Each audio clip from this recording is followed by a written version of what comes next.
Seja muito bem-vindos ao Mesa de Debates. Aqui quem está falando é o Guilherme. Vamos que vamos, pessoal. Tá continuidade aqui a nossa programação da semana.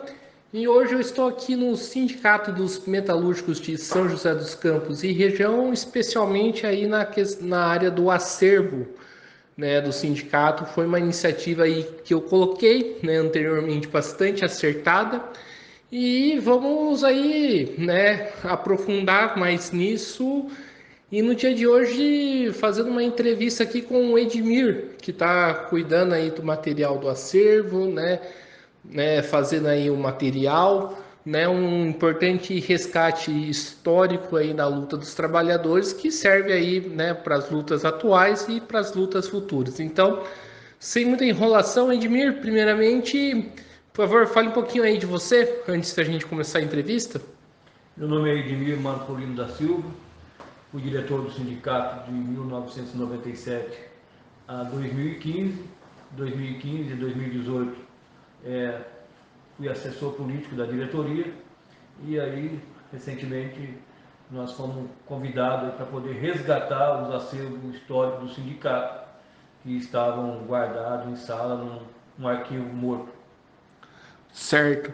Edmir, primeiramente aí para você, né? Qual que é a importância da gente resgatar a história da classe trabalhadora, né? Olha, hoje me parece que nós estamos numa sociedade uma sociedade meio sem memória.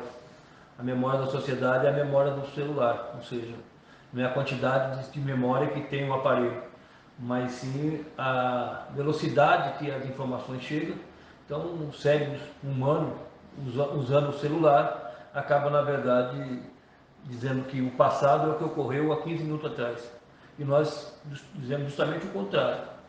Nós damos muito valor à questão da história do movimento operário. O movimento operário a nível de país, a nível de mundo, ele tem uma importância porque foi ele que manteve a classe operária sempre num crescente, sempre pensando em acumular benefício. E hoje, infelizmente, que nós estamos vendo com essa tecnologia de informação em tempo real, que o resgate da história é importante. Por quê? Hoje as lutas do operário não é nem para mais poder avançar nas suas conquistas, são lutas defensivas para manter o que tem ou, na pior das hipóteses, perder um pouco menos.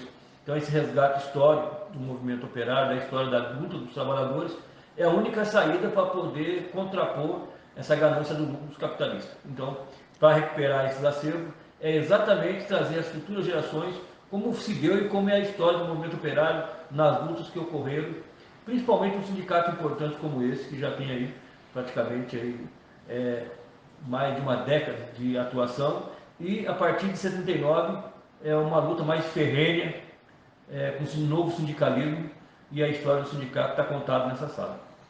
E Edmir, qual que é a importância disso para se estudar a história do próprio Brasil, né? Porque a gente estuda a história do Brasil e parece que as lutas dos trabalhadores é algo à parte, né? Sendo que ela tem uma importância fundamental para entender a própria história do país. Infelizmente, o movimento operário e os partidos de esquerda, entre aspas, e as organizações de luta dos operários, ela vem perdendo aquele espaço que é a luta coletiva, ou seja, trabalhador é trabalhador, patrão é patrão.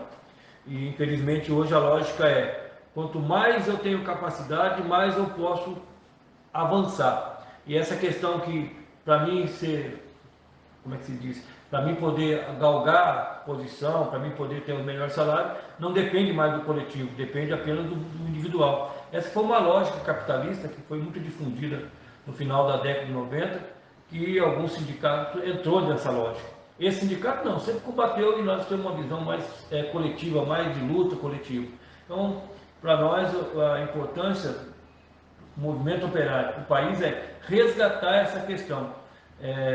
Que a saída individual não existe. O capitalismo ele propõe uma proposta que sozinho você consegue crescer e acaba criando um movimento de competitividade entre os próprios trabalhadores.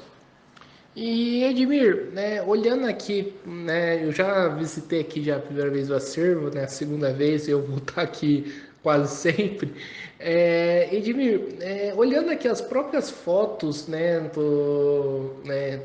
aí do acervo, parece que entender a história do Sindicato dos Metalúrgicos é entender a história do movimento operário brasileiro como um todo, né? Questões importantes, desde as eleições aí que a oposição conseguiu tirar a pelegada, né? E até mesmo aí, né, as eleições que a atual diretoria está hoje até agora presente. E questões como a saída da CUT, a entrada para a CSP com lutas na época agora CSP.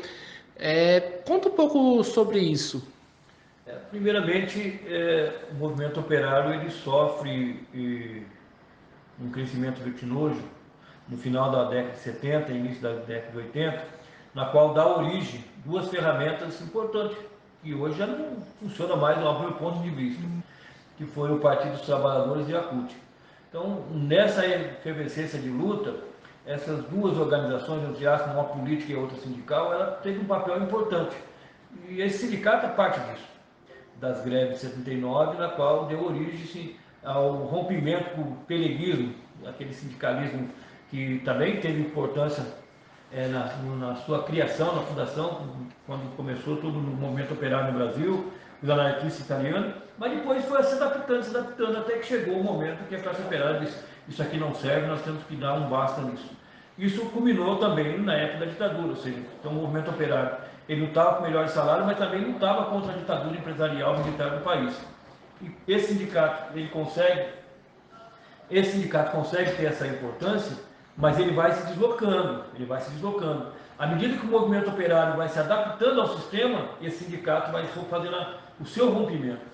Por isso que, infelizmente, quando os trabalhadores e a direção do sindicato enxergou que essas ferramentas já não serviam mais para a classe operária, não tem outra dúvida. Ou você se sujeita a viver dentro de uma organização que teoricamente já cumpriu uma parte e já não cumpre mais, não sei, de uma necessidade, foi que essa diretoria, do mesmo modo que acertou em 79, quando chama a greve aqui no Vale do Paraíba e rompe com as direções pelegas, do mesmo modo que os processos eleitorais do sindicato sempre foi um passo em deixar de lado aquelas lutas mais acomodadas e fazer uma luta mais propositiva, esse sindicato, através da sua história, através dos seus materiais, ele é o fio condutor da mudança constante que tem que ter a partir do momento da acomodação das direções.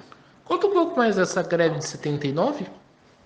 Olha, a greve de 79 ela se dá primeiramente no ABC. Era uma greve contra o regime, contra a ditadura militar. A ditadura militar já vinha se desgastando desde 64, já não tinha muita força, mas a repressão era muito forte.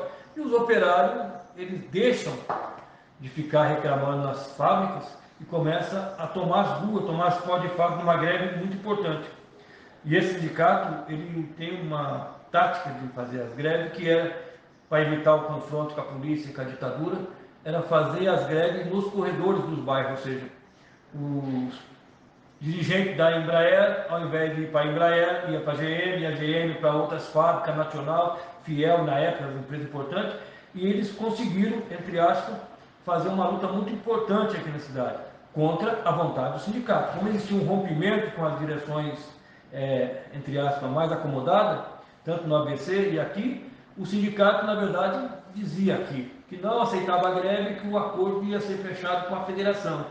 E a federação, antigamente, era uma federação metalúrgica, que tinha todo o sindicato, não existia CUT, não existia nada, e que queria fechar um acordo sem ter a participação em assembleia.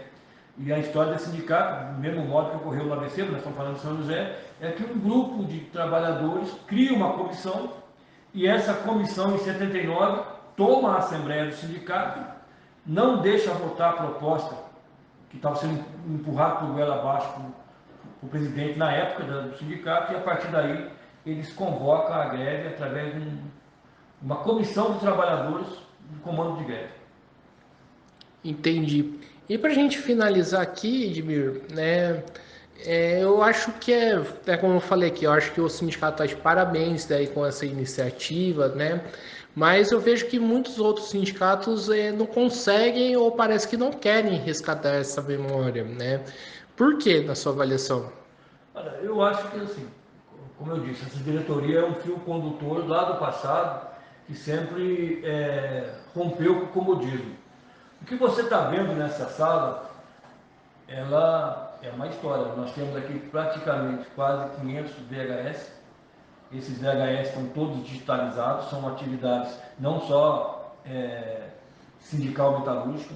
Esse sindicato tem uma importância histórica na história da cidade, do movimento operário, do sem terra, do sem teto, outras entidades que, na verdade, também romperam com o sindicato em pelego e essa entidade apoiou. Então você tem uma parte da história, nem toda, né, porque não dá para você preservar tudo, mas você tem, a partir de 90, vários vídeos que possam contar isso. Você tem, na medida que os VHS eles ficam um pouco ultrapassados, você tem as fitas MDV, que é uma qualidade melhor. Você tem digitalizado todos os jornais metalúrgicos, desde o número 1 da nova geração, ou seja, quando ganha o sindicato aqui, o Ali Russo, em 1982. Você tem aqui um exemplar do primeiro jornal metalúrgico, de 1969. Você tem as atas que contam a história do sindicato, das reuniões da diretoria. E agora nós estamos somando a isso, na verdade, as fotografias, os negativos, e vamos começar a reconstruir também no acervo do sindicato todos os documentos das empresas metalúrgicas da região que estavam no acervo nacional do SNI, que também monitorava a atividade do sindicato. E também aquilo que nós não temos, que não foram preservados, a ideia é tentar conseguir, através da biblioteca municipal, através de jornais da época, que contam também um pouco a história do movimento operário, logicamente sob o prisma da ditadura e o prisma do editor-chefe. Nem tudo que ocorria, os jornais poderiam relatar. O que nós estamos tentando fazer é as novas futuras gerações, pesquisadores e estudantes de história e trabalhadores, do modo geral, largar um pouco o celular e viver a história. Aqui não é que você vai ficar aqui em contato com os papéis, jornais, mofados, fitas, DVS. Todos esses materiais estão digitalizados. Você tem um sistema através de touch, nós estamos tentando terminar de implementar, aonde nós vamos disponibilizar todo esse acervo do sindicato, que são mais de 800 horas de vídeo, mais de 2.600 atividades até 2007, e todas as atividades que foram realizadas pelo sindicato até os dias de hoje. A ideia é deixar tudo disponível para que a população, os metalúrgicos, os operários, os estudantes de história, os pesquisadores possam ter acesso a esse material. Maravilha, então é isso aí, estamos iniciando aqui mais uma entrevista do Mesa de Debates. Quero aqui agradecer ao Edmir, né, dizer que vou sempre que possível estar aqui presente, né, porque, como eu falei, é uma coisa que eu gosto de estudar bastante, né, um tema que me interessa muito. E Edmir, passo aí suas palavras aí para fazer suas considerações finais e explicar como que funciona o acervo, se qualquer um pode visitar, né, o horário que está aberto. Olha, nós estamos trabalhando com uma visita. Você pode vir, qualquer pessoa pode vir, chega na recepção, diz que vai ter o acervo.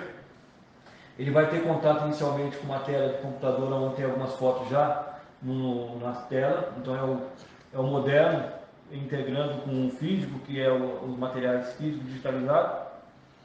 E aí, se a pessoa quiser e for fazer uma pesquisa mais aprofundada, aquela questão toda, e aí ela tem também uma visita teleguiada. Nós temos aqui, principalmente eu que fiz a digitalização, eu consigo talvez informar aquilo que a pessoa precisa. Agora, o mais importante de tudo isso é dizer a todos que estão nos ouvindo, os jovens, os operários, os estudantes, não existe saída individual. E a modernidade, ela é importante, mas hoje a modernidade, a informação em tempo real, as redes sociais, elas estão criando, na verdade, um mofo no nosso cérebro e fazendo que a gente deixe de pensar e comece a pensar através do que as redes sociais impõem a nós. Então é isso aí. Então, mais uma vez, agradecendo ao Edmir, agradecendo também a você que estiver nos assistindo. Peço aí que se inscreva no canal podcast Mesa de Debates de Tudo Um Pouco, acompanhe o nosso trabalho, curta, compartilhe, comente essa e outras entrevistas, matérias, programas. E, né, quem puder aí, contribuir com o Pix, contribua com o Pix, enfim. Então, muito obrigado a todos e até a próxima. Fui.